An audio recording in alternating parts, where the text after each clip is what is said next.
Hey, everybody, I'm Conan Smith. I'm the president and CEO of the Michigan Environmental Council. It's exciting to welcome you back to Capital Connection.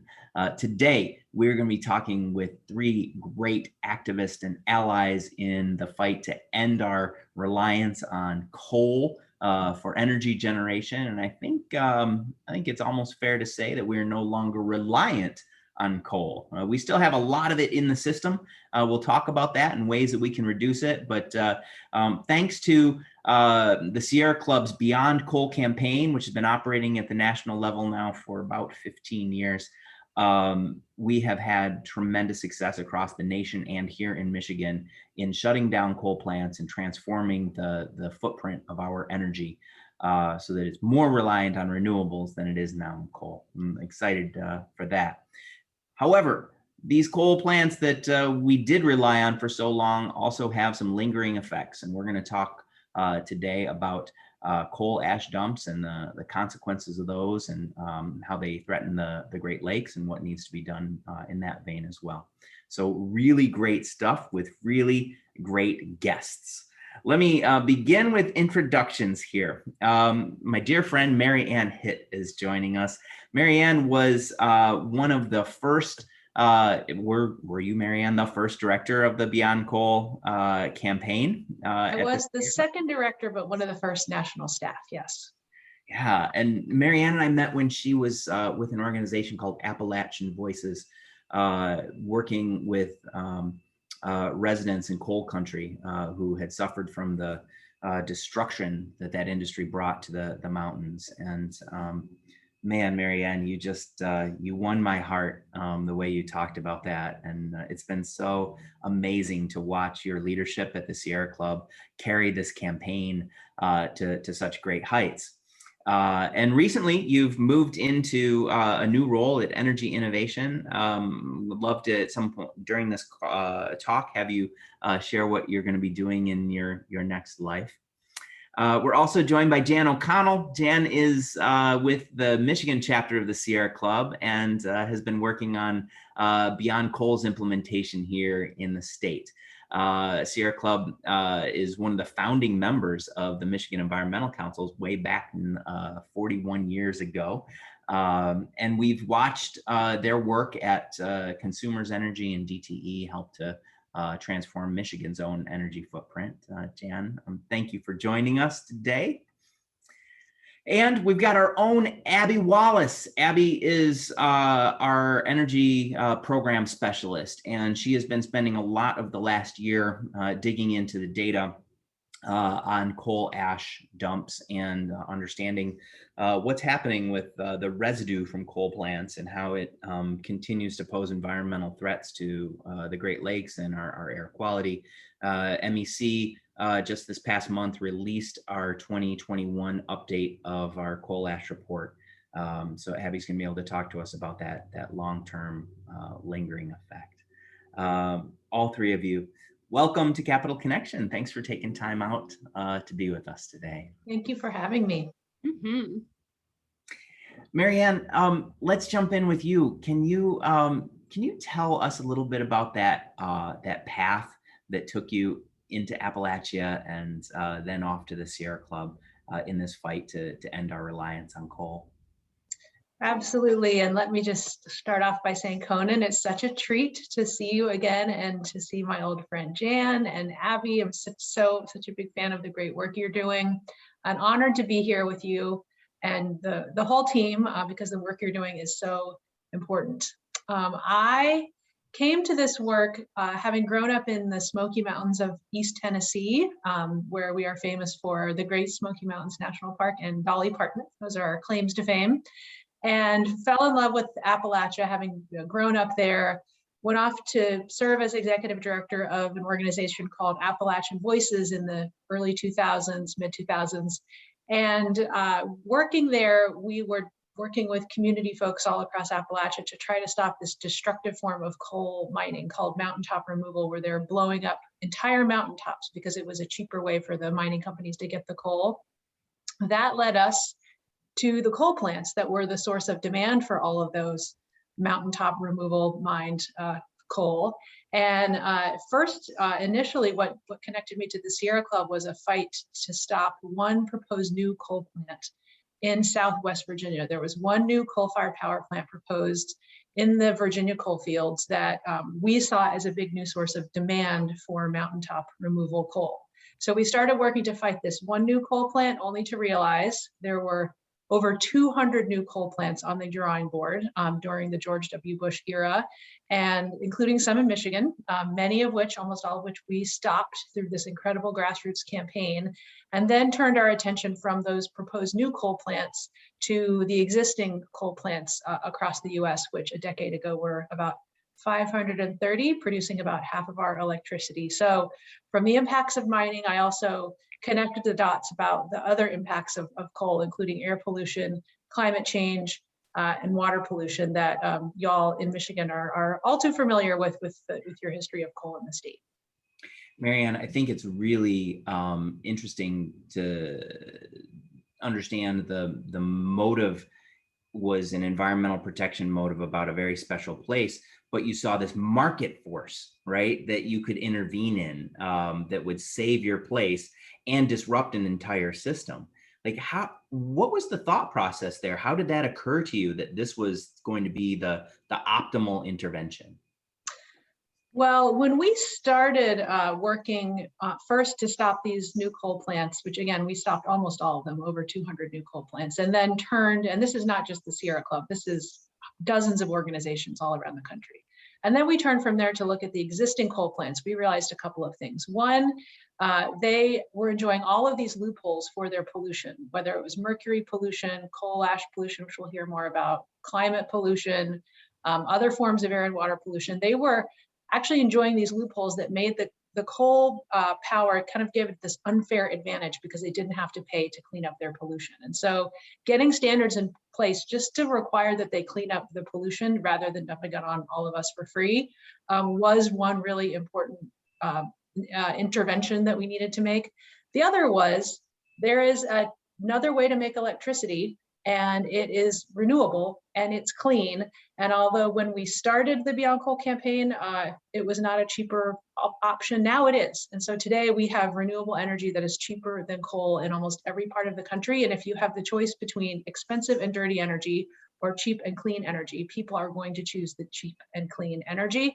And that is wind at our backs now across the country. That's one of the reasons that 2/3 of the coal plants in the United States are announced to retire, and we're now getting more electricity from renewables than coal in the US. But I would argue the market forces were a critical piece of that, but even more so was the leadership on the ground from grassroots advocates like y'all in Michigan and all across the country.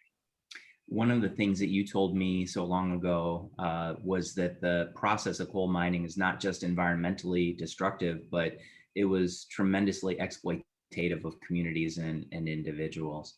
Can you tell one of the stories about a family or a town or a community that suffered at the hands of the coal mining industry?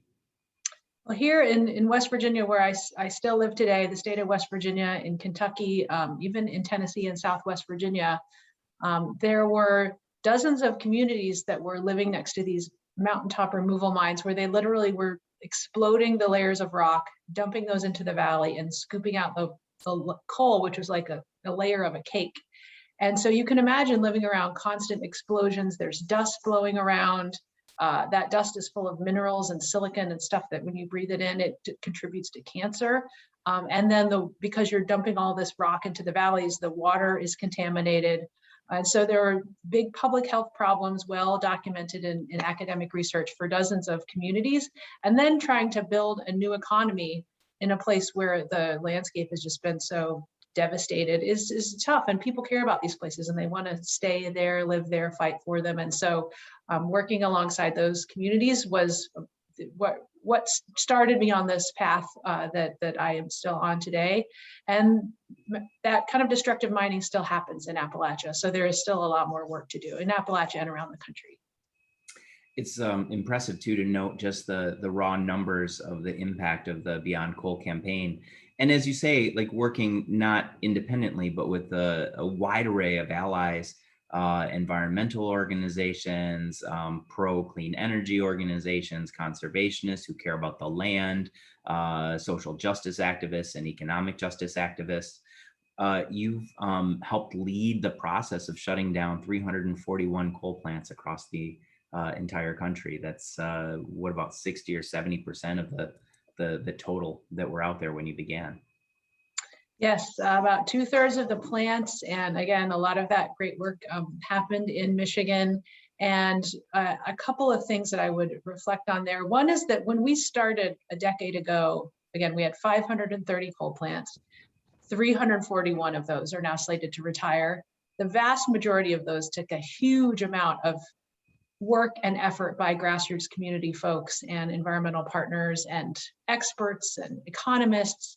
It has been a massive effort because these coal plants, one of the things that's important to remember about them is decisions about a coal plant are almost always made in a state by a utility commission. And so the future of our energy system is really being decided primarily at the state level. That's not to say federal decisions don't matter. The decisions the Biden administration is making now have a big influence. Whether or not we pass a national clean energy standard could be a game changer for our progress in this country, would be a game changer on climate and clean energy. And at the same time, there are these hugely important decisions about individual plants, about individual clean energy projects that get made in states.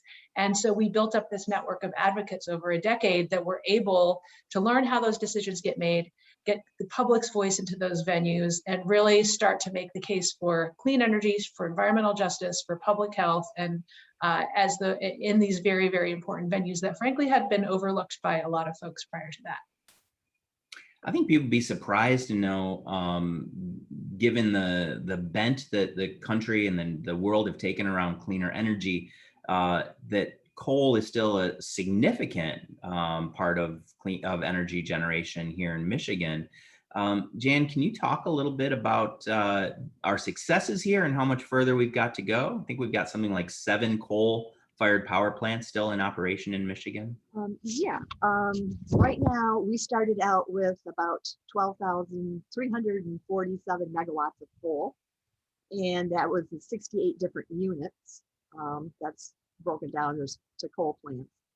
And in December of 2020, we have retired about close to 8,000. Yeah, that's amazing. Yeah, so 7683, I think, is the megawatts.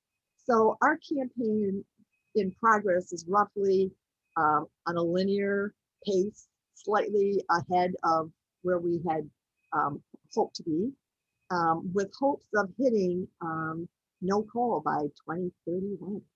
Yeah, that's awesome. So that's 10 years. And that would be 10 years earlier than for consumers' power than their schedule right now. So we want to move it up a decade. And right now with coal generation in 2008, we were looking at 60% of our energy came from coal. Right now it's down to 27% in 2020. So we've made big advancement there. But I want to say at the same time, gas generation is risen from 11% to 34% in 2020. So that is an area we really have to be concerned about, and we have to, it's not good, it's a fossil fuel, and we need to find a way to leapfrog beyond fossil fuels. Yeah, we, I think, all got sort of caught in a trap during the early years of the Obama administration, when there was this thought that natural gas was going to be the gateway to clean energy, and had sort of figured that transition process would take many, many decades, and it's happened much faster. Unfortunately, we made decisions, as Mary Anne's pointing out, about where our new generation was coming from back then that are still quite costly today for us. And right now, we've closed a coal plant in Grand Haven last year. It's been imploded. It's gone. Just a year later, it's totally gone. The Harbor Island looks beautiful, but what do they want to do? Is build a natural gas plant and its replacement. So we're fighting a campaign there again on that area. Mary Anne, Jan mentioned a distinction that I think is important between the coal plants and the units within a coal plant. Can you share with our audience like what the difference is between a plant and its units? Yes, so coal plants come in all different sizes, and they're the individual boilers there can be any range from 1 to 5 to even 10 at some of these really, really massive facilities. And oftentimes they're different ages, different vintages, different levels of pollution, and sometimes a utility will they will retire some of the boilers or some of the units at a plant before the whole entire plant is retired. So we actually are at 890 coal units announced to retire nationwide and 390 remaining. So when you look at the numbers of units, it seems like it's even bigger progress, but those remaining units tend to be larger and tend to be newer and tend to be those that take more work and advocacy to retire. I think that the other important measure for those who speak megawatts is megawatts, because that kind of tells you the amount of power all these coal plants generated. And we have 182,000 megawatts announced to retire. We have 170,000 megawatts remaining. So, depending on these measures, we're just over half the megawatts in the US announced to retire. We're 2/3 of the plants announced to retire. And again, I think important to note, it was providing half of our electricity. Coal was half of our electricity. Nationwide, it's 20%. We're getting more power from renewables than coal, but pushing back on this gas rush is the next big task in front of us. In Conan, we only have 3 coal plants left in Michigan. So that's great. Consumers, Campbell plant along the Lake Michigan shoreline, which is close to 1,600 megawatts. DTE's big Monroe plant, which is 4 units, I believe, and that's about 3,300 megawatts, and one small one up in Manistee. So we're almost there. Yeah, so close. Abby, can you tell us about the legacy costs of these plants and what we've done in the state with their pollution? Yeah, absolutely. So like Conan mentioned before, we recently released our coal ash report. So shameless plug, go check it out if you're interested. But what we found was that, well, first, I guess I'll explain coal ash. Case in point. So coal ash is what's left over when we burn coal. It's the equivalent of like ash in your fireplace from burning wood, but it's from the coal. It's a toxic substance that contains heavy metals that can be really dangerous to human health. And the way that utilities store this stuff is they just store it on site, either in liquid ponds that often don't have any kind of liner between them and the ground beneath, or they store them in dry landfills, like what we're looking at in this picture here. So in our most recent report, we found that around 80% of the coal ash sites that were reporting heavy metal data were contaminated in some meaningful way by heavy metals like lead and arsenic and mercury. So really concerning. And then additionally, like I think Jan mentioned, our biggest and last coal plants that we need to retire are located on the shorelines of some of our most important natural resources like Lake Michigan and Lake St. Clair and all that, all those places. Simply because coal plants needed a ton of water to run when they were burning coal. So actually, I think Jan mentioned the Harbor Island plant, but even just last summer, we found in our report that 2 of the coal ash ponds there had flooded due to high water levels and severe storms that we'd been seeing. And this stuff had been largely unregulated until 2015. So there's a lot of work yet to be done there. So Abby, you all are relying on federal data that's reported by the utilities themselves. So when you note that there is contamination or heavy metal toxic pollution inside these coal pits, that's undisputed. The risk these facilities are at because of their proximity to waterways, particularly Great Lakes and the feeder streams into the Great Lakes, and the risk that comes with climate change for serious weather events here in Michigan. create some really challenging potential threats for the communities in which these facilities are sited, but they could have very extensive impacts on fisheries, on our recreation industry, if a collapse or, as you mentioned, the flooding might happen. Have you guys been able to identify through your process any best practices that we need to see more of from the utilities or regulatory authorities? Yeah, I can think of a couple of things off the top of my head. First being those liners that I mentioned on the liquid ponds. Currently, utilities can claim that layers of coal beneath the ground are serving as a liner, therefore they don't need to install these things. Our view is better safe than sorry, and we think that yeah, that's a really easy surefire way that we can prevent these things from leaching into the groundwater. And then the other thing that made me think of is, what was I going to say?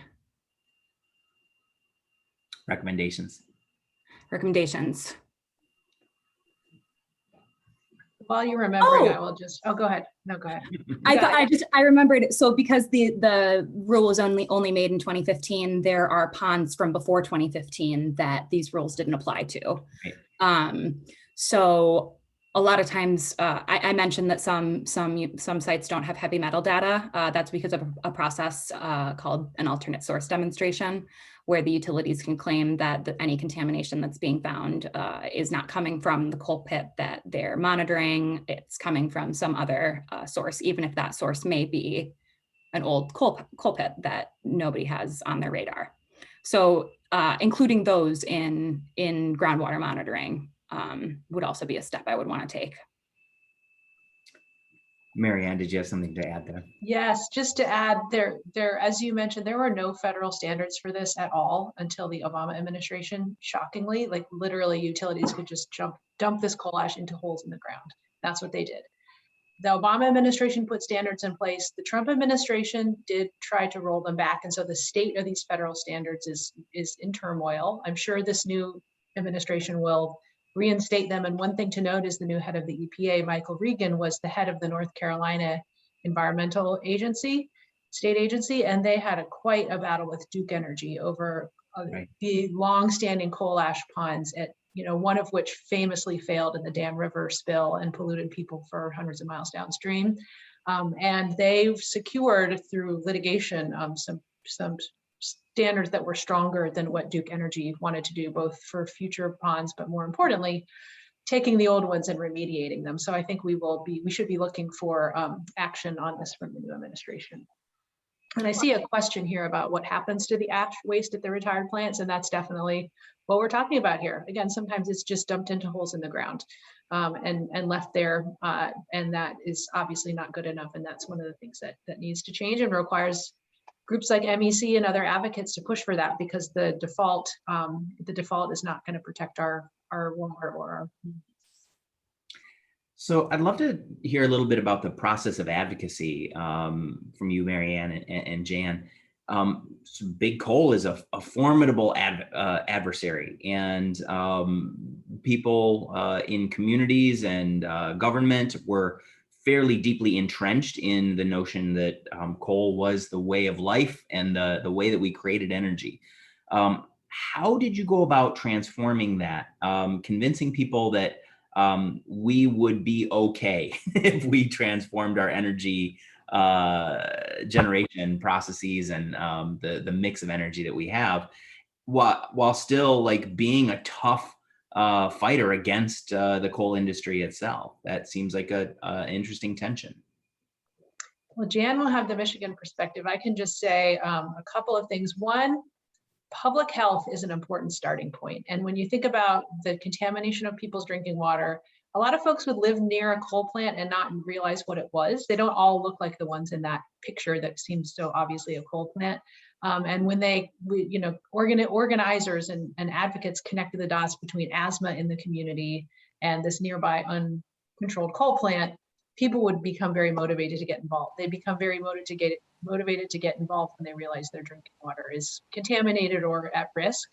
And some folks are really motivated around this because of climate change. And so I think connecting the dots to the direct impact this has on people's lives and making the case for the economic opportunity of doing something that's cleaner.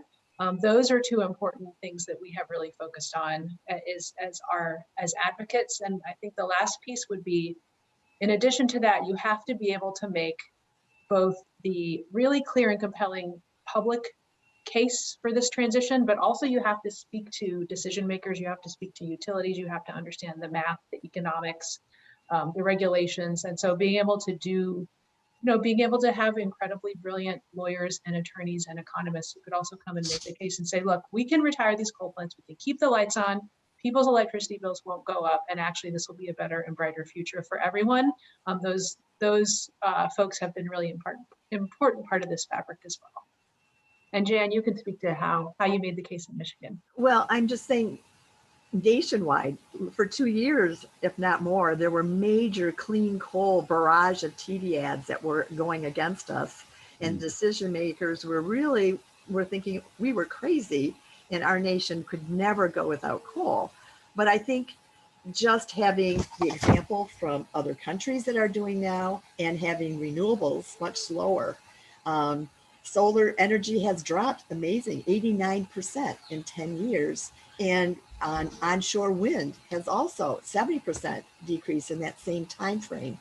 So just in the last year and a half, clean energy has surpassed what I call the economic tipping point of being very competitive against fossil fuels. So everything we were saying, and they're going onto the grid and it's working. So, and right now we're just on the edge of batteries. I mean, they're coming online in a big way, and advanced battery storage is just around the corner. So things are coming to fruition, and that's why we're down with very few coal plants left in the state and nationwide. And Abby, the big next steps from the Michigan Environmental Council perspective are with the Public Service Commission intervening in rate cases and integrated resource plans. Can you talk a little bit about your work and our team's work in that space as we look forward to the final retirement of these final plants? Yeah, absolutely. So like you said, we, alongside NRDC, the Sierra Club, and the Citizens Utility Board have, we've been intervening in these IRP and rate cases for years now. Rate cases are where the utility petitions the commission to raise rates to cover the cost of the distribution system. And our main role there is to hire those really great lawyers and economists and people and work with them and essentially make the point to the commission that these investments in old coal plants that are going to retire in a few days or a few years is bad for the consumer and it's bad for the environment. And then in our IRPs, that's where the utilities lay out what their plans are for short-term and long-term energy generation looking forward. And that is where we look at those commitments and are ensuring that they're phasing out coal completely and that they're not replacing it with natural gas, that they're replacing it with renewables and with energy efficiency measures. So yeah. One of the great things about this tag team process, we on the MEC side are intervening in the governmental processes at the state level to, as Abby says, make sure that the plans are laid out properly. What we have seen through empirical research is that we are able to speed that process up when the Beyond Coal campaign is active, significantly and measurably. And Jan, you mentioned that, for example, in the consumer's plan, you think we can shut down their coal-fired power plants on a faster schedule than is currently anticipated. Yes, very much so. And we're pushing very hard with their IRP on that particular issue. And we've had so many more groups participate in their integrated resource plan, which will be their rate case will be released the end of this month, June 30th. And we had a lot of groups participating, advocates, last year for their open houses. They had 4 open houses they were trying to kind of back out of, but we did them online and had great participation on that. And I would say there's at least 80 groups involved in that in the state. And so we're hoping that we're not going to see any plans for building gas plants, and that they're going to stick with their 6,000 megawatts of solar that they have planned and not build new gas. It's a really great partnership between the legal intervention and the citizen intervention, and it I think will result in cleaner energy and faster closure of these really terrible pollutants. Hey, Mary Anne, can you wrap us up by sharing what your next step in your career is? You've moved to Energy Innovations, focused on research and policy work in the same field, but with a broader perspective even than what you had at Beyond Coal, it sounds like. Yes, at the beginning of May, I started a new chapter as the Senior Director of a project called Climate Imperative at Energy Innovation. Energy Innovation is a climate and clean energy think tank that it's headquartered in San Francisco, has been operating for a number of years, and provides a lot of policy support to decision makers around climate and clean energy policy. And so I have this really exciting opportunity to look at the biggest decisions that are going to be made around the world in the next 4 years that are going to affect our climate, and to try to provide the resources and support to make sure we win as many of those decisions as we can. So it's getting to work at the national and international level across all the sectors of the economy with some really smart and brilliant people, including my former Beyond Coal alumni and partner, Bruce Nillis, who is involved in the same project. And so it's a great new opportunity to learn more and kind of spread my wings a little bit, but I will always be Sierra Club family. And this kind of work that we're talking about here, this is really what it's all about. I mean, when Jan mentioned the 80 groups that are involved in trying to affect these utility decisions in the state, that's where change happens. And that is the engine that is going to really determine how far and how fast we can go on addressing environmental justice, public health, climate change, clean air and water. And so I'm excited to be in kind of a new vantage point and to get to learn some new things, but I hopefully will stay as rooted in the ground as y'all are, because that's where the action happens. And I'm really grateful for everything you're doing.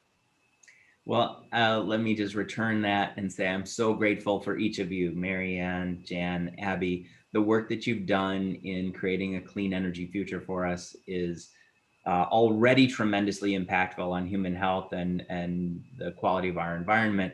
We have work to do yet, but I know with leaders like you out there, we're going to win at the end of the day. Thanks for taking time to be with us on Capital Connection. It's been really nice to talk with each of you today. Thanks again for having me so much. It's been a real pleasure. Hi, Conan. All right. Go out there, advocate well, make change. Thanks for being with us today. And we will see those of you in the audience next time around on our next episode of Capital Connection. Thanks for taking time out of your day today to be with us. Take care, everybody.